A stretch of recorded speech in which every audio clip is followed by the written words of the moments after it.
Assalamualaikum warahmatullahi wabarakatuh. Nama saya Muhammad Sipaul Fikri, NIM 20210101039. Pada kesempatan kali ini saya akan memberikan pembahasan tentang definisi dari kalender pendidikan dan juga tentang fungsi-fungsi dari kalender pendidikan itu sendiri. Baiklah, langsung saja untuk pembahasan pertama, yaitu tentang kalender pendidikan. Kalender pendidikan merupakan pengaturan waktu dalam kegiatan belajar mengajar selama 1 tahun ajaran. Kalender pendidikan meliputi permulaan tahun ajaran baru, waktu pembelajaran efektif, minggu efektif belajar, dan juga hari libur. Permulaan tahun ajaran baru adalah waktu dimulainya kegiatan belajar di awal semester, sedangkan minggu efektif belajar adalah jumlah minggu kegiatan belajar di setiap tahun pelajaran baru. Sementara waktu pembelajaran efektif sendiri adalah jumlah jam belajar di sekolah yang mencakup seluruh mata pelajaran atau perkuliahan. Waktu libur adalah waktu bebas dari kegiatan pembelajaran. Waktu libur biasanya bervariasi, dapat berubah jeda di tengah semester, di jeda per semester, libur ketika akhir tahun pelajaran, hari libur khusus keagamaan, hari libur nasional, dan hari libur khusus. Dan juga hari libur biasanya juga menjadi kesempatan bagi para siswa untuk mendapatkan semangat mereka kembali, dan juga dapat merefreshing pikiran mereka supaya dapat bersemangat lagi dalam pembelajaran seperti biasanya. Baiklah, untuk pembahasan kedua kita langsung saja untuk ke fungsi-fungsi dari kalender pendidikan. Yang pertama adalah mendorong efektivitas dan efisiensi proses pembelajaran di sekolah, dan yang kedua menyerasikan, maksudnya mencocokkan ketentuan mengenai hari efektif dan hari libur sekolah, dan yang ketiga yaitu menjadikan kalender pendidikan menjadi pedoman dalam menyusun program kegiatan pembelajaran sekolah, dan yang terakhir yaitu tentang menjadikan kalender pendidikan sebagai pedoman bagi guru untuk menyusun program tahunan, program semester, serta membuat silabus dan satuan acara pembelajaran. Nah, jadi seperti itu fungsi dari kalender pendidikan. Semoga bermanfaat, dan juga untuk uraian contoh dari kalender pendidikan bisa kalian lihat di makalah yang dibuat oleh kelompok 6. Terima kasih, kurang lebihnya mohon maaf. Wassalamualaikum warahmatullahi wabarakatuh. Assalamualaikum warahmatullahi wabarakatuh. Perkenalkan, saya Fitri Arisma, NIM 2021010101036. Baiklah, di sini saya akan melanjutkan pembahasan dari pemateri sebelumnya, yaitu mengenai pekan efektif. Pekan efektif adalah hitungan hari-hari efektif yang ada dalam tahun pelajaran berlangsung yang bertujuan untuk membantu kemajuan belajar peserta didik. Sedangkan RPE atau yang biasa disebut rincian pekan efektif merupakan hitungan hari mengajar, baik itu hari efektif maupun hari libur, keseluruhan dihitung dalam RPE sebagai perencanaan pembelajaran. 1. Cara menghitung banyaknya pekan efektif. Jika ingin menghitung banyaknya pekan efektif, dapat menggunakan cara PE sama dengan banyaknya pekan dalam semester dikurangi pekan tidak efektif. Yang kedua, cara menghitung banyaknya jam pelajaran efektif atau dalam pekan. Jika kita ingin menghitung banyaknya jam pelajaran efektif, kita dapat menggunakan cara JPE sama dengan jumlah pekan efektif dibagi jam pelajaran PAI dan budi pekerti. Mungkin itu saja yang dapat saya sampaikan. Sekian, wassalamualaikum warahmatullahi wabarakatuh.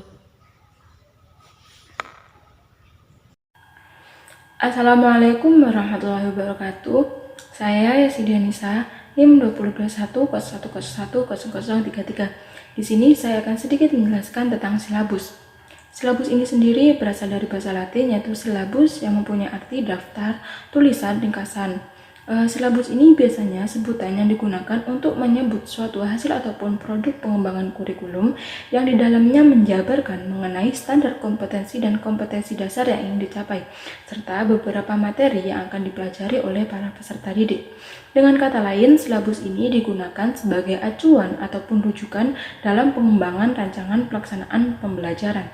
Yang selanjutnya adalah landasan pengembangan silabus, yaitu ada dua. Yang pertama, Peraturan Pemerintah Republik Indonesia Nomor 19 Tahun 2005 tentang Standar Nasional Pendidikan Pasal 17 Ayat 2. Yang kedua adalah Peraturan Pemerintah Republik Indonesia Nomor 19 Tahun 2005 tentang Standar Nasional Pendidikan Pasal 20. Selanjutnya adalah prinsip-prinsip pengembangan silabus, yaitu yang pertama ilmiah, yang kedua relevan, yang ketiga sistematis, yang keempat konsisten, yang kelima memadai, yang keenam aktual dan kontekstual, yang ketujuh fleksibel, dan yang kedelapan menyeluruh. Selanjutnya yang terakhir adalah langkah-langkah dalam pengembangan silabus. Yang pertama yaitu mengkaji standar kompetensi dan kompetensi dasar. Yang kedua, mengidentifikasi materi pokok ataupun pelajaran. Yang ketiga, mengembangkan kegiatan pembelajaran. Yang keempat, merumuskan indikator pencapaian kompetensi. Yang kelima, menentukan jenis penilaian. Yang keenam, menentukan alokasi waktu. Dan yang terakhir, menentukan sumber belajar. Sekian dari saya, kurang lebihnya mohon maaf. Wassalamualaikum warahmatullahi wabarakatuh. Assalamualaikum warahmatullahi wabarakatuh. Nama saya Fesbang Rifasa, NIM 021 Di sini saya akan menjelaskan tentang rencana pelaksanaan pembelajaran. Rencana pelaksanaan pembelajaran atau disingkat sebagai RPP adalah pegangan seorang pendidik dalam mengajar di dalam kelas. RPP dibuat oleh pendidik atau guru untuk membantunya dalam mengajar agar sesuai dengan standar kompetensi dan kompetensi dasar pada hari tersebut. Rencana pelaksanaan pembelajaran berisi pengaturan yang berkenaan dengan perkiraan atau proyeksi tentang apa yang akan dilakukan pada saat kegiatan belajar mengajar berlangsung. Adapun tujuan dan fungsi RPP, yaitu untuk tujuannya, 1. Mempermudah, memperlancarkan, dan meningkatkan hasil proses belajar mengajar. Untuk yang kedua, dengan menyusun rencana pembelajaran secara profesional, sistematis, dan berdaya guna, maka guru akan mampu melihat, mengamati, menganalisis, dan memprediksi program pembelajaran sebagai kerangka kerja yang logis dan terencana. Adapun fungsi RPP yaitu rencana sebagai acuan bagi guru untuk melaksanakan kegiatan belajar mengajar agar lebih terarah dan efektif dan efisien. Mungkin itu saja yang bisa saya sampaikan, kurang lebihnya mohon maaf. Wassalamualaikum warahmatullahi wabarakatuh. Assalamualaikum warahmatullahi wabarakatuh. Perkenalkan, nama saya Renata Oktaningrum, NIM saya 2021010101018. Di sini saya akan menjelaskan tentang pengembangan RPP atau rancangan pelaksanaan pembelajaran kurikulum 2013. Nah, kurikulum ini sudah mengalami beberapa kali perubahan. Pada tahun 2013 sampai 2014 itu muncullah kurikulum 2013 atau yang sering kita kenal dengan K13.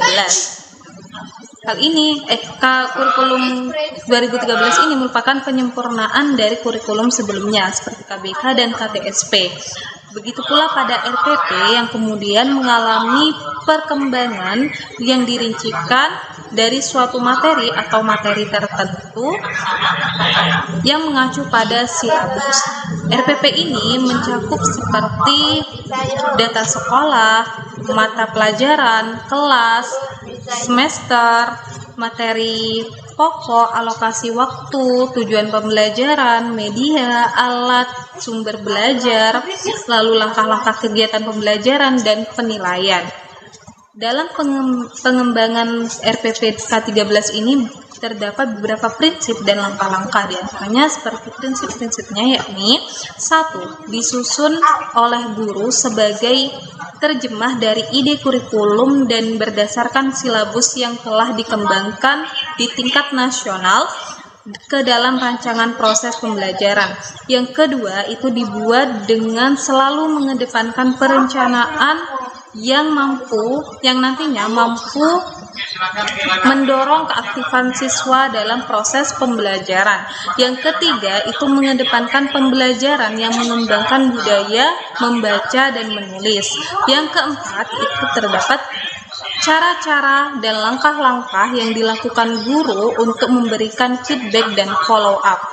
Yang kelima, memperhatikan keterkaitan dan keterpaduan antara materi satu dengan materi yang lainnya. Dan yang terakhir, yang keenam, yaitu menerapkan teknologi informasi dan komunikasi. Lalu, langkah-langkah dalam pengembangan RPP K13 yakni 1. Pengkajian silabus. Umumnya, silabus itu terdapat beberapa kegiatan dari 4 KD tiap materi. Nah, pada RPP inilah nantinya kegiatan-kegiatan tersebut dijabarkan secara mendetail. Yang kedua, ada identifikasi materi pembelajaran. Hal ini perlu mempertimbangkan beberapa hal, seperti diantaranya potensi siswa, kerelevanan terhadap karakteristik daerah, lalu tingkat perkembangan seperti fisik, intelektual, emosional, sosial, dan spiritual. Yang kemudian ada mempertimbangkan manfaat untuk siswanya itu apa, aktualisasi kedalaman keluasan materi, lalu kerelevanan terhadap kebutuhan siswa itu apa saja, serta tuntutan lingkungan itu seperti apa. Yang kemudian ada yang terakhir itu ada mempertimbangkan alokasi waktu yang telah disediakan atau tersedia. Yang ketiga ada penentuan tujuan pembelajaran. Tujuan pembelajaran ini diorganisasikan sedemikian rupa sehingga mencakup semua KD atau bisa diorganisasikan tiap-tiap pertemuan. Yang keempat ada pengembangan kegiatan pembelajaran. Hal ini didesain semenarik mungkin sehingga nantinya memberikan pengalaman belajar agar terjadi proses mental dan fisik melalui interaksi antar siswa dengan guru, lingkungan, dan sumber belajar. Hal ini dimaksudkan untuk mencapai KD. Yang kelima itu ada penjabaran jenis-jenis penilaian yang bisa digunakan.